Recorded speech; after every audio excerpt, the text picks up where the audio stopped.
atau waktu yang sangat-sangat dianjurkan kita untuk muhasabah, berdoa kepada Allah Subhanahu wa taala, dan juga ada satu ibadah sunnah yang dianjurkan oleh Nabi kita Muhammad sallallahu alaihi wasallam.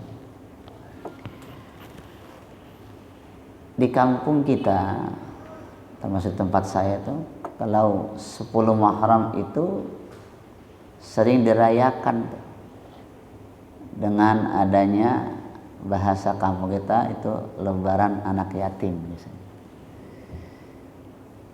Penamaan ini sebenarnya bukan daripada nas, tetapi kebiasaan orang-orang di kampung kita untuk menggembirakan tiap tahun khususnya untuk anak yatim.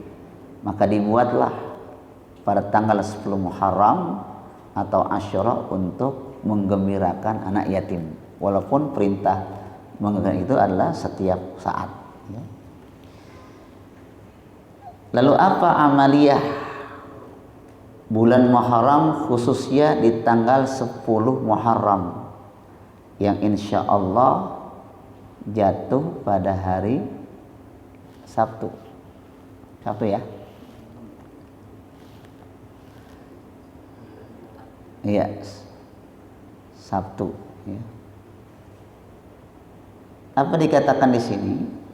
Ada sebuah hadis dari Nabi kita Muhammad sallallahu alaihi wasallam. An Ibnu Abbas radhiyallahu anhuma qala qadiman Nabi sallallahu alaihi wasallam al-Madinata. Dari sahabat Ibnu Abbas, beliau berkata, qadiman Nabi sallallahu alaihi wasallam, Nabi satu ketika datang ke kota Madinah. Karena Nabi berada di Makkah. Datang ke kota Madinah. Fawajadal yahudu yasumuna yauma Asyura. Tatkala Nabi berada di kota Madinah, di situ banyak orang-orang Yahudi yang sedang berpuasa. Di Madinah itu ada orang Yahudi juga sedang berpuasa tuh. Fasa'alahum, Nabi bertanya kepada mereka nih, di tanggal 10 Muharram Nabi datang ke kota Madinah. Di situ banyak orang Yahudi pada puasa. Nabi bertanya kepada mereka andalika, tentang hal itu. Faqalu, mereka menjawab, inna hadzal yauma azharallahu fihi Musa wa bani Israila ala qaumi Fir'aun, katanya. Jadi kata orang Yahudi, hari ini nih tanggal 10 Muharram ini katanya terbebasnya tuh Nabi Musa berserta kaum Bani Israel daripada serangan-serangan mereka tuh. Siapa? Serangan Fir'aun tuh. Fanahnu nasumuhu ta'ziman lahu, maka kami berpuasa untuk memuliakannya. Jadi di sini keselamatan itu bisa ditasyakurkan rasa syukur kita dengan berpuasa kalau gitu, ya. Termasuk nih orang-orang Yahudi karena selamat daripada serangan orang-orang Fir'aun, maka rasa syukurnya di tanggal itu dia berpuasa. Makanya nggak ada salahnya kalau ada orang yang berulang tahun, rasa syukurnya dengan dia berpuasa, seperti Nabi kita Muhammad SAW setiap hari Senin dia berpuasa. Rasa syukur sebenarnya, gitu ya. Nabi melihat orang-orang Yahudi berpuasa karena rasa syukurnya. Apa kata Rasulullah? Faqala an-nabiy sallallahu alaihi wasallam, nahnu aula bi Musa minkum fa amara bisaumihi, katanya. Kata Nabi, kami ini sebenarnya lebih berhak untuk mensyukuri dengan berpuasa. Jadi rasanya Nabi ini lebih bersyukur sebenarnya dibanding dengan orang-orang Yahudi Nabi Musa. Maka Nabi memerintahkan tuh, ya, fa amara bisaumihi, maka Nabi memerintahkan untuk puasa di tanggal 10 Muharram. Tapi ingat di sini, Kenapa di sini dikatakan banyak begitu manfaatnya? Ada beberapa kejadian. Sejarah mencatat kejadian di tanggal 10 Muharram. Yang pertama, ya. Warada fi fadli Asyura atharun katsiratun.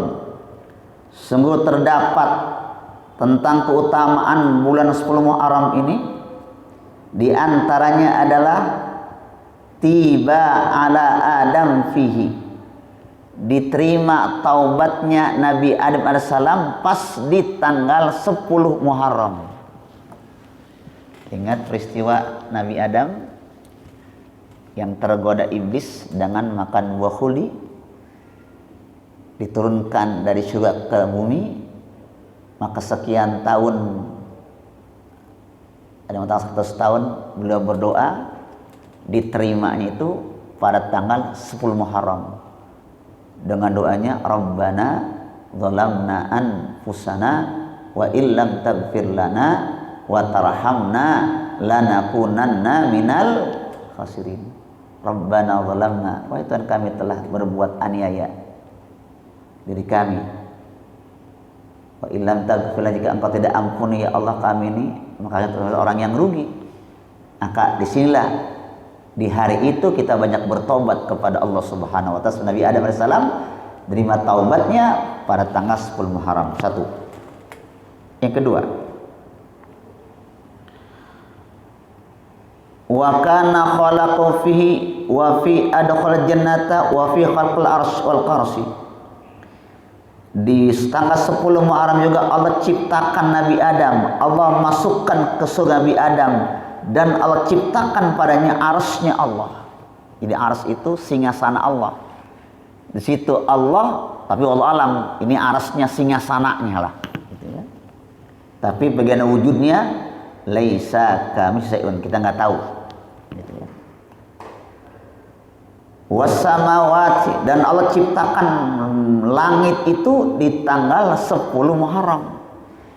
Jadi kalau bapak saudara ditanya sama anak, sama cucu, sama tetangga, kapan diciptakannya langit? Ini jawabannya nih.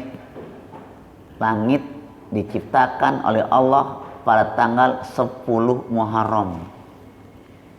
Ini lagi Pak Gondo, tahun berapa? Nggak tahu tahunnya.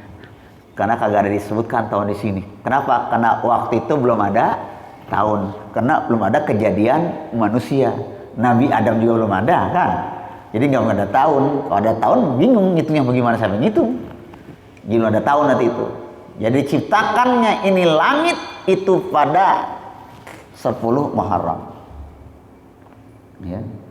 Wasyamsa, Allah ciptakan matahari 10 Muharram. Wal qamara, bulan 10 Muharram. Wan nujuma, Allah ciptakan bintang-bintang 10 Muharram.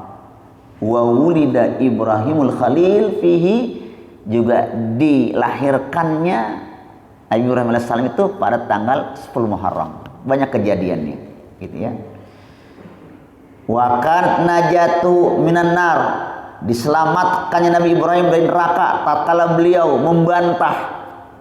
Karena memang untuk akidah yang lurus, maka beliau diceburkan oleh Namrud itu ke kobaran api, maka tun ayat ya narukuni bardan wa sanal Ibrahim, itu pun terjadi selamat yang berada di api, kobaran api itu pada tanggal 10 Muharram.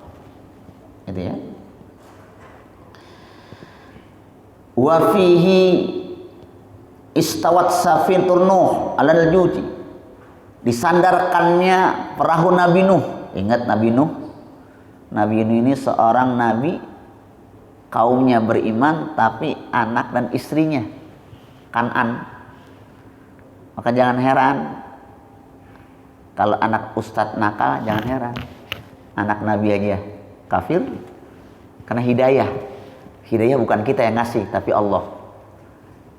Jadi jangan heran kalau itu anak ustadz kok jadi gitu ya. Itu ustadz manusia, anak nabi juga. Itu paman Nabi, ya paman Rasulullah juga pernah kan. Abu Jahal kan paman Rasulullah. Abu Jahal kan saudara daripada ayahnya Rasulullah. Abdullah, ya, itu anak Abdul Muthalib kan, pamannya pun kafir. Hidayah, berarti hidayah ini bukan dari manusia tetapi Allah. Makanya kita bersyukur mendapat hidayah Allah Subhanahu wa taala, kita bisa ngaji pada siang yang berbahagia ini, ya. Apalagi tuh, ya. Wa akhraja Yunus min batnil Hut. Allah keluarkan Nabi Yunus dari perut ikan Hut. Hut itu juga pada tanggal 10 Muharram. Kisah terjadi tatkala berlayar, kemudian di tengah perjalanan, di tengah samudra, perahunya itu goyah, maka akhirnya harus ada yang disingkirkan. Kenapa? Karena memang kapasitasnya melebihi, jadi penuh, maka ada arus yang dikurangin penumpangnya. Ternyata kelebihannya nggak banyak, cuman satu. Akhirnya ini mereka, siapa yang mau dibuang nih ke laut nih? Akhirnya nggak ada yang mau dibuang. Bagaimana kalau kita kocok aja? Kita kocok kayak arisan, dikocok, siapa yang keluar dia yang kena korban. Begitu dikocok sekali, yang keluar Nabi Yunus, nggak tanggung-tanggung. Coba kalau kita yang keluar, kita nggak mau, saya Nabi. Kocok kedua kali, keluar lagi Nabi Yunus. Kocok ketiga kali, keluar lagi Nabi Yunus, sampai 3 kali baru dibuang. Langsung apa? Ditelan oleh ikan Hut. Disitulah Nabi Yunus mendapatkan 3 kegelapan. Pertama, gelapnya perut ikan. Yang kedua, gelapnya lautan, samudra. Yang ketiga, gelapnya malam. 3 kegelapan. Tapi untung Nabi, makanya begitu masuk langsung kemana? Ke lambungnya ikan. Jadi nggak sempat dipapak, saudara. Kalau kita masuk ke ikan, nggak ke lambung, kemana? Ke giginya, langsung habis. Ini istimewanya Nabiullah Yunus alaihissalam. Itu dikeluarkan pada tanggal 10 Muharram. Waradda basr Yaqub alaih. Allah kembalikan penglihatannya Nabi Yaqub itu kan buta kan? Nabi Yaqub itu buta. Kenapa? Karena selalu menangisi putranya tuh, Nabi Yusuf. Nabi Yusuf disayangi oleh Nabi Yaqub, saudara-saudaranya tuh iri itu sama dia. Sehingga bagaimana caranya? Maka Nabi Yusuf dibuang, jeburkan ke sumur. Kemudian pulang, bilang sama ayahnya, Nabi Yusuf dimakan serigala. Ini buktinya ada darahnya nih. Gitu ya. Nah, itu kejadian, nangis berlama-lama, bertahun-tahun lama nangis sampai matanya buta tuh. Maka Allah sembuhkan matanya Nabi Yaqub itu pada tanggal 10 Muharram. Ini banyak yang saya baca, tapi saya ringkas aja ya. Di antaranya itu jamaah yang saya muliakan. Kemudian ya dikatakan di sini wa awwalu matarin nazala minas samai il ardi, dan juga hujan yang pertama. Jadi hujan yang turun dari langit ke bumi pertama itu pada tanggal 10 Muharram. Ya. Kana yaum Asyura wa kana shaumuhu ma'rufan bainal umam. Maka tanggal 10 Muharram ini terkenal puasa oleh umat-umat terdahulu. Jadi sebenarnya ini umat terdahulu sebelum umat Muhammad daripada puasa pada tanggal 10 Muharram, kewajiban tuh, ya. Hatta qila bi annahu faradha qabla Ramadan. Jadi ini puasa 10 Muharram ini wajib bagi umat-umat terdahulu. Kenapa? Karena belum turun perintah puasa Ramadan. Summa nusiha fihi, kemudian dihapus. Jadi hukumnya wajibnya puasa 10 Muharram besok ini dihapus. Jadi nggak wajib lagi, tapi sunnah. Kenapa? Karena turun ayat iladina amanu kutiba alaikumus syiyam. Habis sunat itu maka tentang puasa Muharram 10 Muharram itu dihapus hukumnya, maka tinggal sunnah saja. Yang wajib hanya puasa Ramadan, ya.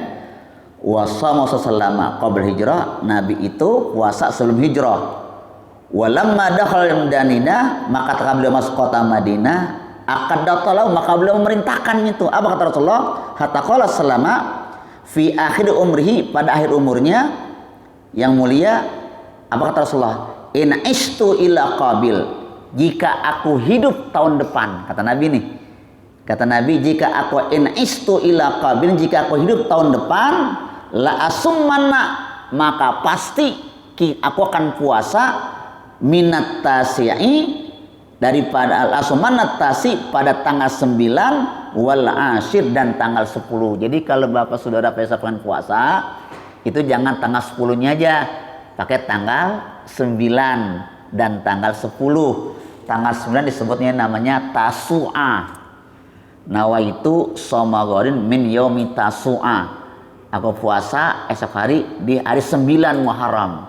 Jadi Tasu'a artinya 9, Asyura artinya 10. Jadi kalau kita mau puasa, itu puasalah di tanggal 9 dan tanggal 10. Supaya apa?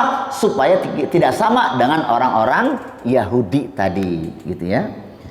Tapi sayang tuh, begitu Nabi katakan, seandainya akan hidup tahun depan akan puasa, fantaqala ila rafiqil a'la, tapi Nabi keburu wafat, meninggal dunia, ya.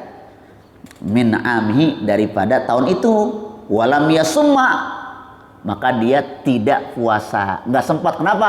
Karena keburu meninggal dunia. Makanya dalam ilmu fikih ini termasuk sunnahnya, sunnah hamiyah namanya.